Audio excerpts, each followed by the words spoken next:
পুজোর পরেও যে পার্লারে এতটা ভিড় থাকবে বুঝতে পারিনি। এই যে আমরা চলে গেছিলাম একটু পার্লারে, আমি আর বোন দুজনে বেরিয়ে পড়লাম। আর খুব মজা করতে করতে গেছিলাম, কারণ আমাদের কিছুটা জিনিস ছিল দেওয়া দোকানে, সেটা নেওয়ার জন্য গেছিলাম। আর এই যে আমিও আইব্রো করে নিলাম। তারপরে দেখলাম যে এখানেও বিশাল ভিড়, কারণ পুজো পেরিয়ে গেছে কিন্তু তাও পার্লারের ভিড়টা যায়নি। মানে দোকানে, ড্রেসের দোকানে ভিড় করে গেছে কিন্তু পার্লারে এখনো ভিড়টা কমেনি। আর এসে পরে একটা কাজ করতে শুরু করে দিলাম। ভাবলাম দেখেছিলাম ইনস্টাগ্রামে স্ক্রল ডাউন করতে করতে ফোনটা, তখন আমি এটা দেখেছিলাম, ভাবলাম দেখি যদি কাজে লেগে যায় তো। তারপর অনেক চেষ্টা করলাম, অনেক বলতে অনেকক্ষণ ধরে।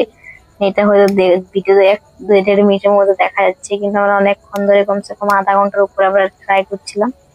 প্লাস্টিক গ্যাসটাই শেষ হয়ে গেছিল লাইটারের, কিন্তু এই হ্যাকটা কোনো কাজেই লাগলো না। এই যে খসেই পড়ছে, কিছু করার নেই, খুলে দিয়ে মাঠটাই লাগিয়ে রেখে দিলাম। মাঠটাই মনে হচ্ছে বেটার আমাদের থেকে, মানে চেষ্টা করেছিলাম এটাই জাস্ট।